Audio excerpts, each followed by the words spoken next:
there is a clear winner, and it's when you separate the wires business and the retail energy business that drives that innovation and drives that customer experience better. What would have happened in the United States if California hadn't had its 2001 crisis?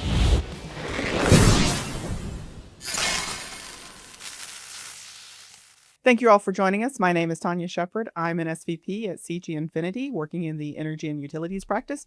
I am here today with two energy industry veterans. Gentlemen, why don't you introduce yourself? Wow. Yes, veterans. I've been in this industry for a long time. My name is Deryl Brown. I have, as the promo says, I have run several retail energy companies historically. And I'm Jim Smelley. I started in the industry when I was 26, which was substantially younger than I am today. And I built a consulting company basically around providing strategic advice to energy companies. So I'm glad to be here today. All right. Well, I'm looking forward to this discussion. So let's talk about the state of deregulated industry, the deregulated energy industry. And to talk about it, we have to talk about where it started, right? So it came up with this promise that deregulation should drive competition and lower prices. And that was the grand idea. Do you think we're there? Do we think we've achieved it? Let me go first. Okay. I will have to admit that when we had competitive liberalized markets in Texas, and I was in Texas, I was not mature enough to kind of back up and say, what is it, Deryl, that you think's going to happen in 10 years from this? I was concerned with so many other things. I didn't really think about it. I actually worked for a guy who I have such great admiration for, and he was known as the father of deregulation or the father of liberalizing markets. And he pushed for this in Texas, and I actually worked on the legislation at the time. But I never really stepped back and say, what this is going to look like in 10 years? I really didn't have the maturity to do that. So I didn't really go into it with any of those expectations. And I might have been the opposite. I specifically remember my first real project in this space was I was hired by Texas Utilities to go to the UK and look at their market and try to understand how we were going to operate in that market. And on that flight, I was literally reading a book called The Spirit of Democratic Capitalism, which is about how when you liberalize markets and introduce capitalism, everything gets better. And I was telling Deryl earlier, I was flying on a recently deregulated plane. I had my recently deregulated cell phone, and I felt like this was a major opportunity to participate in something really, really important for our country and for Europe as well, but particularly for the United States. And that was obviously before 20 years of actual data about what's happened in the space. But I was extremely excited. I thought I was participating in something that was going to change the landscape of the United States. Well, let's talk about what's happened and what the data shows us. You'll have studies from MIT that says that customers in a deregulated market are paying way more than customers in a monopoly. You will have, I think there's like a New York Times analysis that says the same thing. But then when you look at the Energy Retail Supply Association, they'll tell you that it's actually much smaller and that it's just that how they're comparing the numbers and whether it's energy supply or distribution. So who's comparing apples to apples and maybe who's comparing apples to blueberries? Yeah, let me go first on this because I want to spend a little bit of time on this one. First, I think all of those analyses are really flawed. My picture is the ones that favor monopolies are more flawed than the competitive ones that come with a competitive bent to it. Maybe that's because of where I come from and what I know, but I think that's a major difference. I've seen some that promote monopolies that compare the Texas rates to something in New Mexico, and they come up with huge numbers about how much everybody's overpaid, and I think those are greatly flawed. I do think the customer has benefited dramatically in competition.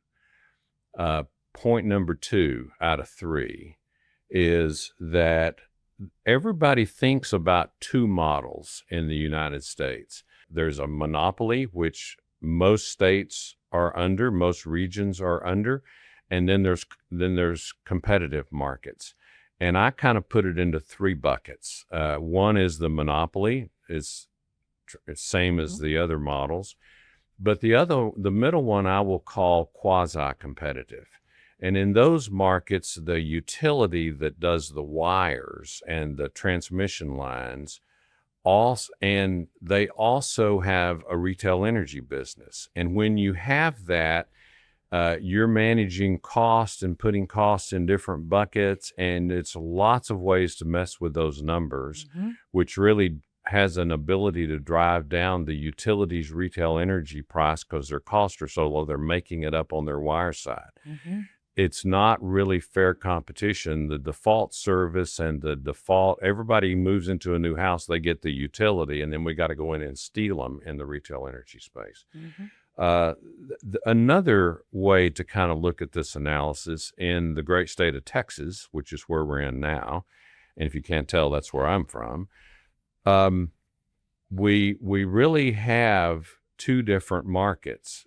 When Senate Bill 7 from the Texas legislature, which I worked on, came to pass in the late 90s, in order to get it passed, it allowed several entities to opt out, particularly municipalities and rural electric cooperatives.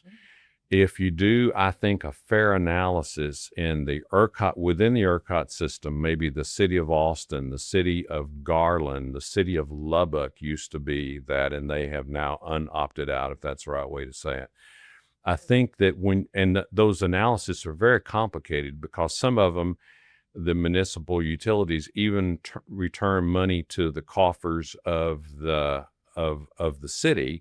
So you have to normalize all that out. So it's a complex analysis, but I think any fair analysis will show that the competitive markets rates are a little bit cheaper than the more regulated municipal or cooperative rates. And there's really not a good reason for it except competition. I want to make a third point, and that is I am a little bit of a unicorn in this, in that I had a 20-plus year career at a major monopoly utility. And then when the markets liberalized, deregulated, I hate that word, went competitive, I then switched over to the other side. So I have seen it in a monopoly environment, and I've seen it in a super competitive environment. In the monopoly environment, the customer is not the focus. So many other things are the focus of executive attention and projects. I'm familiar with a lot of monopolies, and those people even call their people that pay the bill ratepayers. They don't call them customers. Right. In the competitive retail energy space, there are three things that are important. It's the customer, and the dadgum customer. And if you don't give them lots of innovation, if you don't contact them frequently, if you don't keep their rates low, if you don't do a comparison so they see their rates, you don't have a good portal for them to look at when they use their electricity, and maybe even accept innovations like putting batteries at their home in order to take advantage of the lower price times to charge the batteries, then you're going to struggle to be successful. And so my raw take in it, after spending 20 plus years in each space, is that the competitive nature of retail energy, the customer always is better off than a monopoly environment. I don't disagree with you because I've lived in Massachusetts, which is deregulated, but it's still owned by the utility, right? And you have to opt out, and Texas. And I can tell you my experience of being treated as a customer is very different between the two. And so I agree with you on that.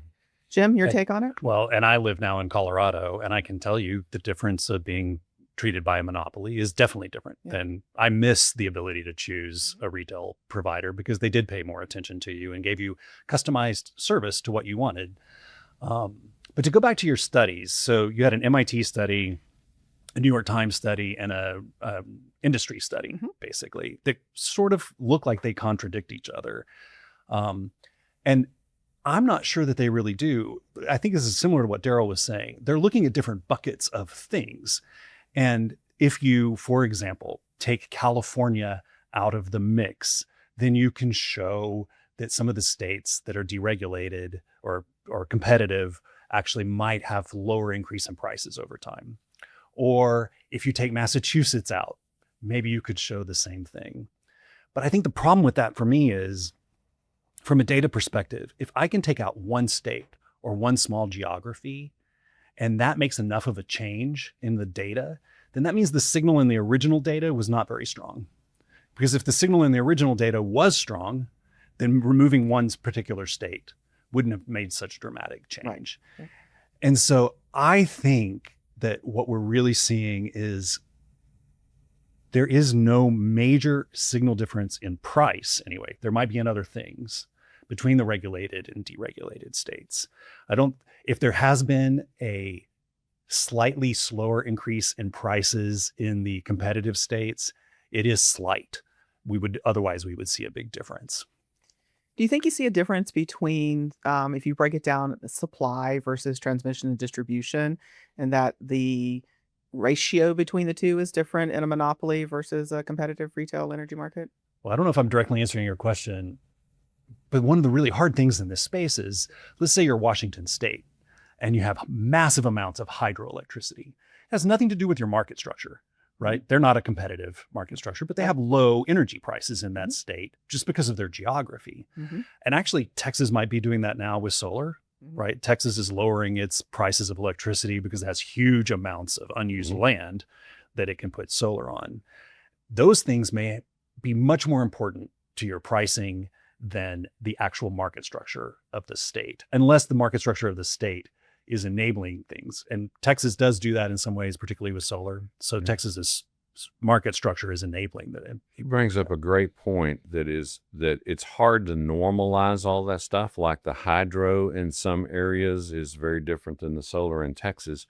My take is you need to look at it over time, and you need to look at it in small geographic regions. In other words, do ERCOT, and over time, here's what the prices have done, and then do Massachusetts, and then do Colorado, and then do North Dakota, and all of those things, and that's the best way to normalize these differences, not comparing one to the other now, but starting at a certain time like 2000 or 2008, and then going forward from that point, compare the trends. Yep. Yes. And the data that I've seen is the real competitive states, not the quasi-competitive states, are much more competitive and lower pricing. So, Jim, you said you went to Europe as part of studying what deregulated energy looked like. And I think, and I've spent quite a bit of time in Europe in multiple countries with deregulation and energy companies, and it's a very different experience. It's pretty much the norm country to country. They trade energy across countries. It's not the same as it is here in the United States, where ISOs are a little more isolated or closed off. And so what do you think the big difference is between where Europe is and where we seem to have stalled in the United States with only 18 states? So let's look at the Europe side first. I think that side is actually easier to understand than what happened on the US side. In Europe, it was mandated from the top. When the European Commission got power, they said, we are going to integrate all of these different countries, and the best way to do that is to liberalize the market and make it competitive. And that's what they did. It was an order, a top-down order that everybody had to follow. And so weirdly, even though we in the US think of them as less likely to be competitive, they're more competitive than us because of the top-down structure. It goes against everything we sort of sometimes believe as Americans. On the US side, it's a little more complicated. What would have happened in the United States if California hadn't had its 2001 crisis? I think there's a decent chance, if that debacle hadn't happened in California, that we would have a much more deregulated market across the United States. But I don't think that's the only thing. I think there was a unique political coalition at that time between Democrats and Republicans in various states, where just for a very short period of time, there was this alignment between those parties. If you think nationally at the time, this was Gingrich and Clinton, right? Yeah. And despite the fact they didn't like each other, they did work together. And that kind of thing was going on around the country.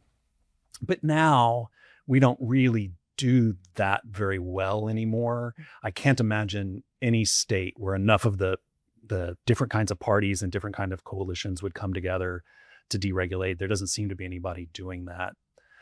And I think there's another thing. I think that the utilities around the country, the monopolies around the country, looked at what was happening to monopolies in Texas, who were becoming less powerful and less profitable, and looking at what was happening in New York. And I think the utilities went to their regulators. Florida is a great example, right? Politically very similar to a place like Texas. But I think Florida Power and Light went to its regulators and said, don't you dare do this to us. And now we have Florida Power and Light with its protected realm in Florida competing in the other states. Yep. The best possible result for them. Yep. I agree with you. I have a story about that. If the question is why hasn't it expanded in the United States, not as much as Europe, I think Jim pointed out very clearly that it was a top down. It was a Margaret Thatcher kind of approach. And we even started a company in the UK and grew it pretty successfully. But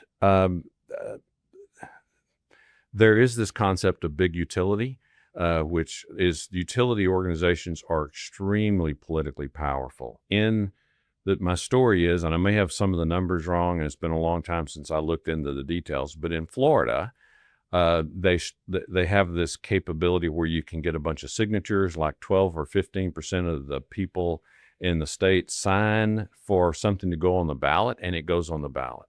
A group of people had a bunch of lawyers put together a description of what they wanted on the ballot. And then they spent like 4 years getting signatures. And that was hard because you had to have a driver's license or a passport or something and have your picture made, that you agreed that this is something that should be on the ballot. And so it looked like it was going to go the way of Texas to be the most kind of competitive environment, which is similar to the UK environment. And Florida Power and Light, I shouldn't have said the utility name, challenged it, or a group of utilities challenged it. They delayed it for years in the courts. And then the Florida Supreme Court said that your description of what would happen under this ballot measure was insufficient. And by the way, Supreme Court judges are elected in Florida. And it's hard to get past a very big, powerful lobby like the utilities in Florida. So therefore, we don't have competition. We don't have open competition in Florida. And I think big utility is really important.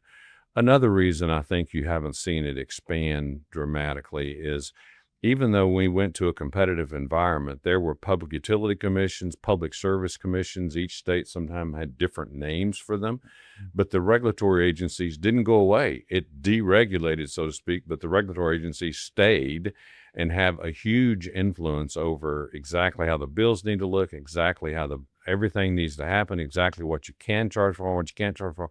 And some of those are more prolific than others. And in those cases, I think that some of the so-called deregulation has backstepped a little bit. And therefore, that's why I think you have the quasi-deregulated states and not like Texas, which I consider fully deregulated. New York is definitely backsliding in terms of definitely. Connecticut, Massachusetts, for example, are places that New York is doing its biggest change in law since it deregulated, I think you could argue. Yeah. But even Texas after Winter Storm Uri has made a lot of changes to its market, which you could argue pretty easily are regulations designed to curb competition in the state. Yeah. So we've done some comparison between the US and Europe, and somebody listening to this might say we're romanticizing the success of the retail market in Europe. But there are studies that say that if you look at all the regulation and you look at the details of it, the change was very minimal. And maybe that's because of highly subsidized renewables or other factors at play. What do you say to that?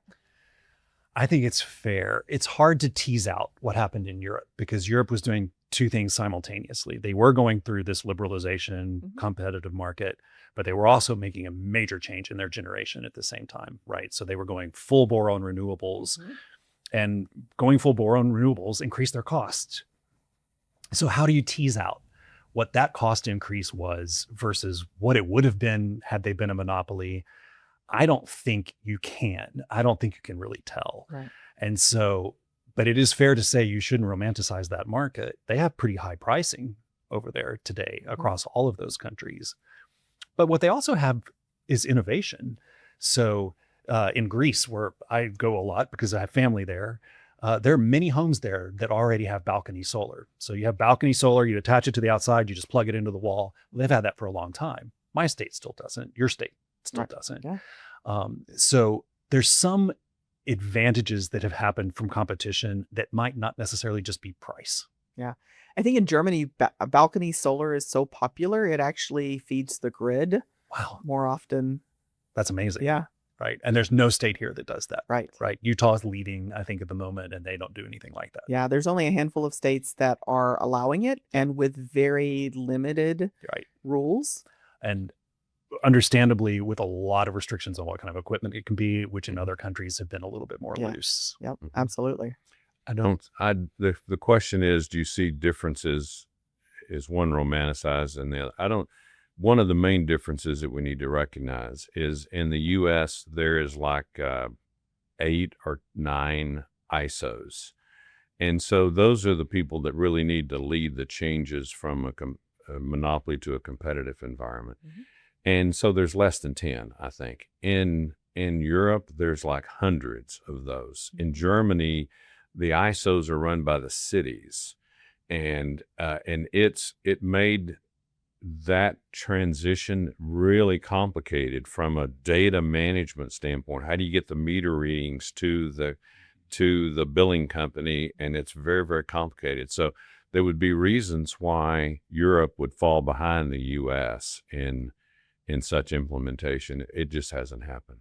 So we've talked a little bit about setting up for structure, and there's the argument that says if you set up a new market and you set it up right with the proper structure of it initially, you're more successful than if you set it up incorrectly, where you spend decades fixing the problems where you didn't know what was going on. And I think if we look at deregulation in the US, we can maybe see some of those lessons along the way. What do you guys think? I think that's right. I mean, if you look at why did California fail, I'm going to oversimplify a lot, but basically, they took an already struggling market and then they put a flawed market, kind of peanut buttered it across the top of that, and didn't actually really change the way the market worked. And so whenever they had a generation crisis, they had a major failure. Texas rewrote itself. I mean, it first deregulated generation in 99. I can't remember the exact time frame, but something like that. Something like that. 2001. And then the whole retail market a couple of years later. And it was a wholesale restructuring of the market, right? To be much more like the UK market, which it was modeled on. But even Texas, which I would argue is the best well-designed market, has significant problems. Winter Storm Uri being the biggest example of that. And you can't just wash that away, right? And say that didn't happen. It's a significant event for the state. And so even here, I think in the probably best designed market, it still has significant challenges. Yeah, I think that this is, Tanya, you're 100% correct. The type of way that you liberalize the market is all of, it will spell success or not spell success. In the case of Texas, which is that third fully deregulated kind of an environment, it does follow the UK model and the Australian model. And I think that is so important on whether you're going to be successful or not. I would agree with you. It's not what happens second or third or fourth or fifth. It's what happens first that will spell good or bad in this market. Can I give you just a small example of what I think the difference is? And I don't remember the exact numbers. But to enter the Texas market, you basically had to put in a down payment. Deryl might remember exactly what it is, but it's pretty significant entry into the market to prove that you were a stable company of millions of dollars. That is actually an anti-competitive device that was put on the state to make it more stable. New York did not do that, or they had a much lower entry point. Yeah. And arguably a more open, more competitive solution in New York. But then they had a huge number of bad actors that came into the state and failed and caused problems that they're now dealing with. And so little things that might actually even look anti-competitive when worked into the whole system, have made a bit difference in the States. Yeah, I agree. And I think it's the market entry point. Like you want to know that you've got people that can play in the market. Yep. Right. And not everybody coming in, because the people that don't know what they're doing can screw it up very easily. Yep. We were talking about that earlier. Right? Even when you know what you're doing, sometimes there's just mistakes that happen that are beyond your control. In the early days, the best people were the ex-telecom Mm-hmm. people who Yep. came into this market. Yeah. But then they got really quickly, other people tried to come in and, change that. The experience level in the market is what I have observed as being so unique. When I started Hudson, I had to find somebody from Reliant and TXU who had any experience whatsoever. And now when I make a speech before EMC or something, I say I could take off my shoe and hit people in the audience with that shoe that had more experience than really was available at the time. Yeah. That's fair. There were a lot of problems initially because we didn't know what we were doing, and then that fixed itself over time. Well, and as veterans, we just keep recycling ourselves to different companies these days, don't we? Yes, yes. Take our And lessons learned. I and hit the next found one. that if you worked for a company that had a bunch of problems, you learned a lot more than if you worked for a Absolutely. company that worked well. Yes, because when Yeah. things go well, you don't know all the moving parts. It broke, you fixed it, now you're an expert. And now it breaks again and you fix it on something else and you're a real expert.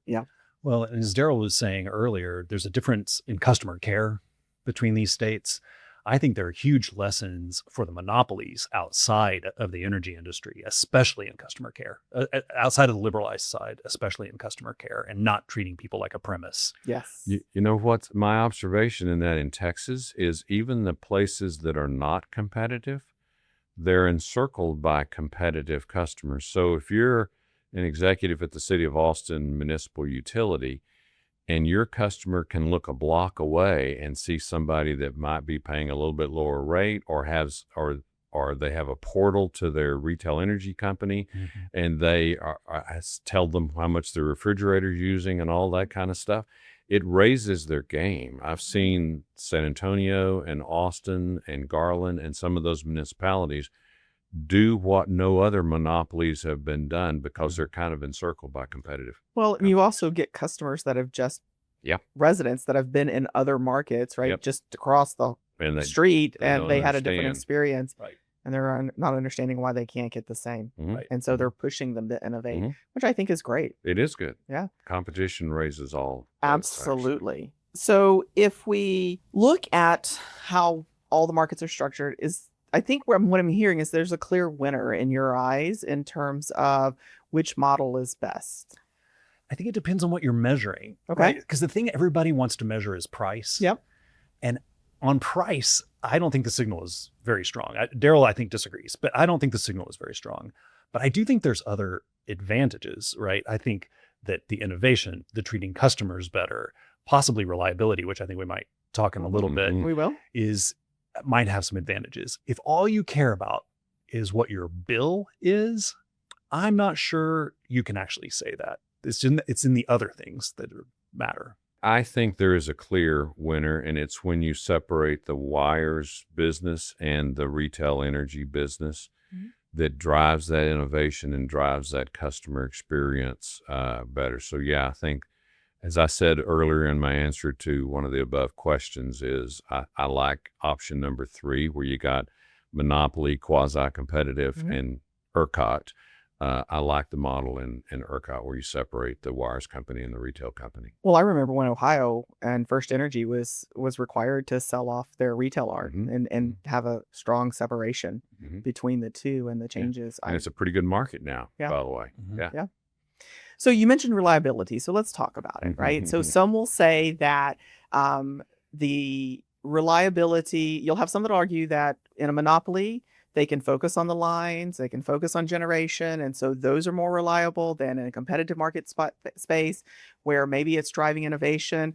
But I also think there's just geography, right? And where you live and weather events that are going to impact your reliability. So I think there's more at play than just market. Can we get his response to this first? Because he's personally lived through this. Yes. Yeah, I mean, I think it is very interesting to live in the various areas. Because like you just said, if you're in California and you have wildfires, you're going to have power outages. If you live in Florida and you have hurricanes, you're going to have power outages, right? Exactly. Same in Texas, hurricane or a weird winter storm, and you're going to have outages. I live in Colorado. We sometimes have, blizzard, and you have a expected power outage. But I've seen data, actually, Deryl showed me data showing the differences in stable reliability. So this isn't about what happens when Winter Uri comes, and we shouldn't throw that out of the bandwagon, right? We shouldn't throw that off the table. This is about what happens in day-to-day operations. And in day-to-day operations, I think we can see something that isn't just a weak signal, but a relatively strong signal that the deregulated monopolies perform their job of keeping the lights on a little bit better. And by a little bit, it's not trivial. 6 to 10% better reliability, half the number of actual outages, and 6 to 10% shorter. That makes a difference in a business. It makes a difference in people's personal life. But what I would be really interested to see, and I've never seen the data on this, is I live in a state with a out-of-state monopoly. Our monopoly isn't even on our state. And I suspect that, let's say you were in New Mexico with a local monopoly, you probably have higher reliability than an out-of-state monopoly. Ours has definitely been declining lately.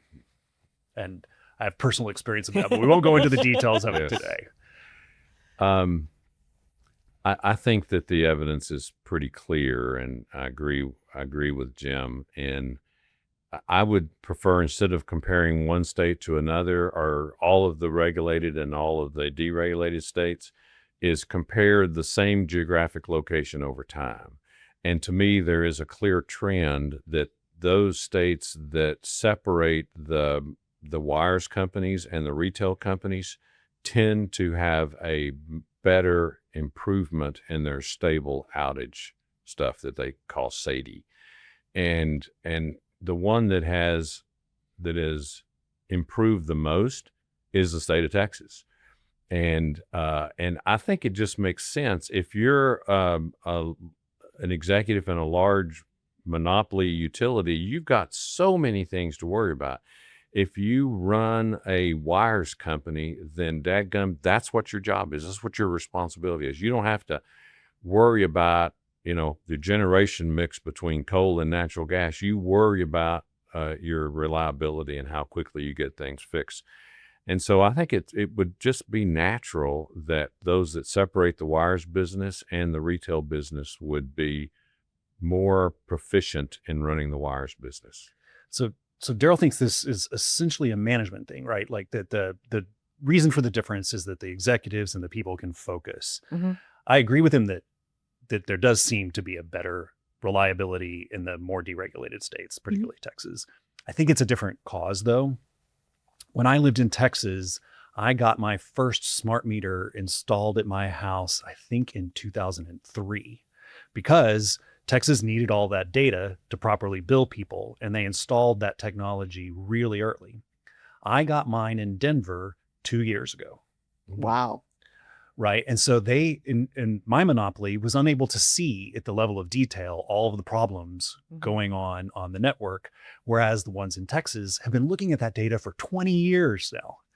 And I think it's a tech difference that they can actually see and understand what's going on in their market better than the regulated monopolies can. But there's no tech differences between Texas and Colorado. I mean, well, there were for 20 years. I know. The point is the technology was available in Texas was also available in Colorado. It was just that they didn't. There was no reason to install it. That's exactly right. There was and if you're in a monopoly environment, you don't have that burning desire. That's right. Well, you don't have the push to innovate.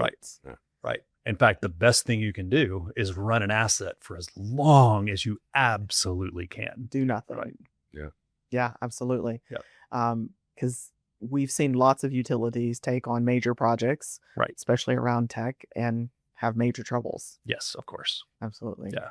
A little more on reliability. We're entering an age now where demand is going to be really huge. And we've seen states where their 10-year predictions of what their forecast should be have now just been blown to smithereens in year 3 because of AI data centers and just demand in general.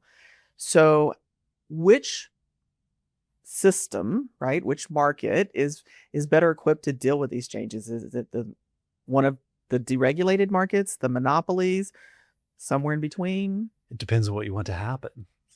Okay. Right? So, well, the opinion of the people in the United States on whether they want data centers in their state has changed faster than almost any other subject in the United States. So I do think Texas is probably going to win in this space, particularly because they have a law that allows you to supply your own generation to data centers. And that may come to the rest of the United States, but it's definitely here in Texas. But is that what Texas wants?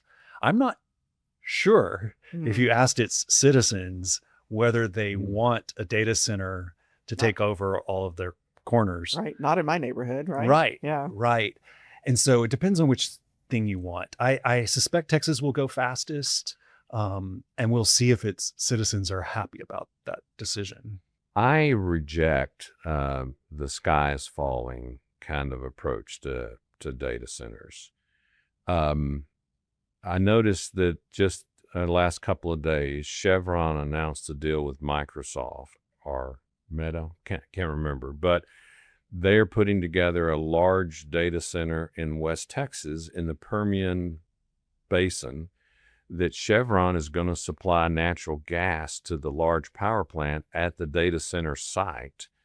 And that power plant will have an output much larger, a good bit larger than is what's required to run the data center.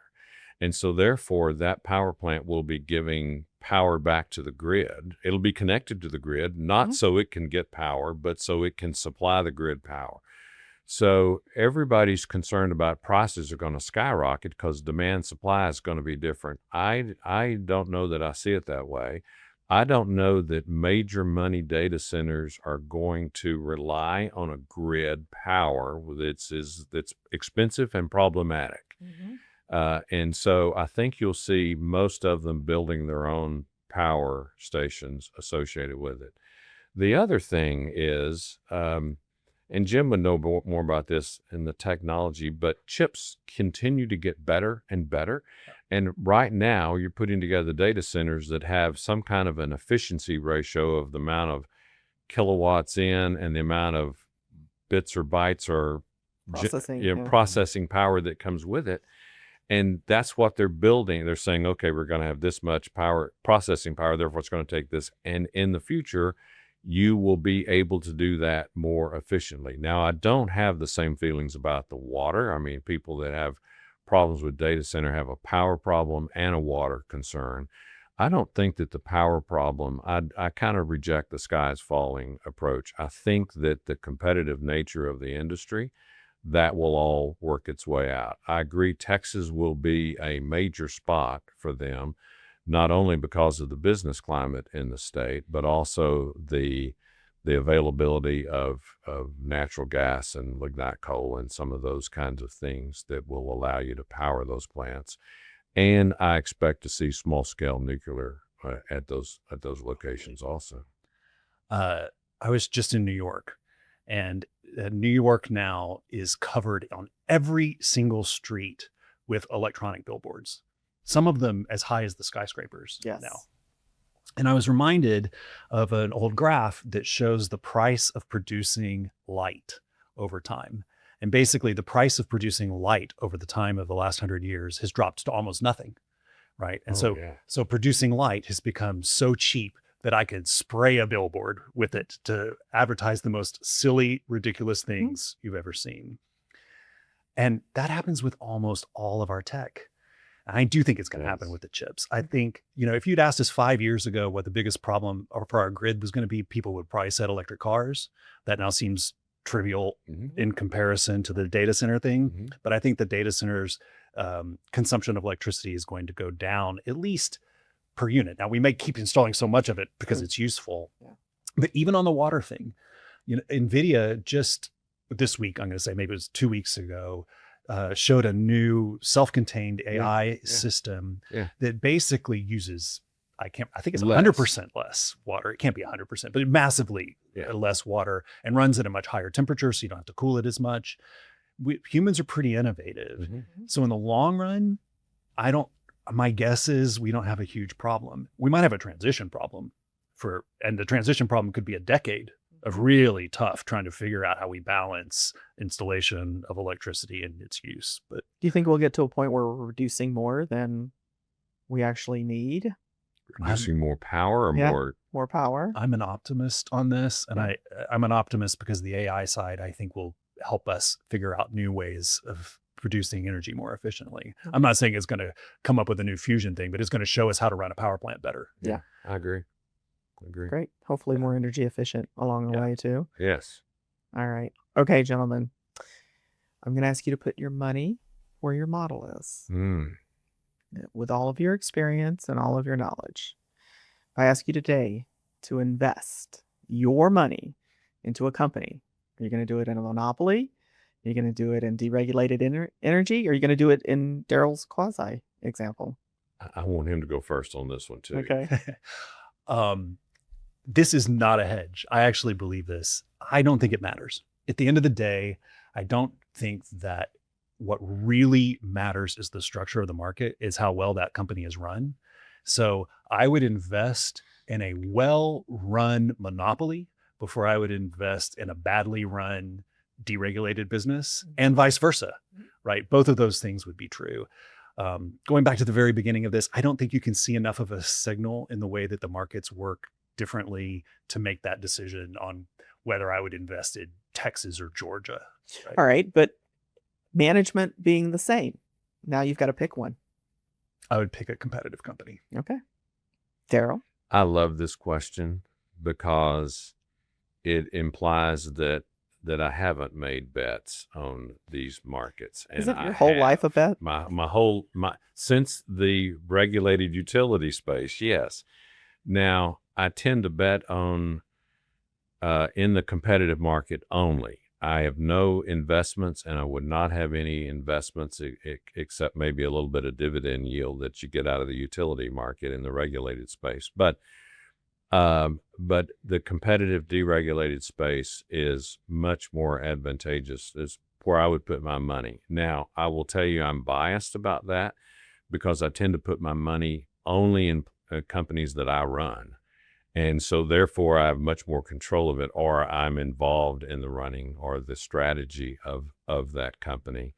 And in retrospect, I wish I had bet more than I did because the returns were really nice. But no, I would bet in the retail competitive space and more the model that's more like the ERCOT model than the quasi-competitive models. All right. So gentlemen, we're going to wrap this up. And thank you for your time. But is there one last thought you want to leave for people that are thinking about getting into the space, or even the regulators as they're looking at how they want to work in the space? Well, far be it for me to give regulators advice. But I would say that an industry that maybe used to feel sort of boring, producing electrons felt kind of like a old-fashioned industry. It might be one of the top 3 or 4 most important industries going forward. And so if somebody's interested in that space, it's a great space to work. I would agree. If people ask me whether I'm a Republican or a Democrat, and my answer usually I'm a capitalist. I believe in the free enterprise system. And so therefore, if my parting words would be, I would hope that the legislative organizations and the regulatory organizations would have a bias to try to let the market work out, even if there are some problems. If somebody gets cut off with their electricity and they shouldn't have been, that you ride through those as the market learns how to operate and how to be more effective and more efficient. All right. Well, gentlemen, thank you for your time. Thank you. All right.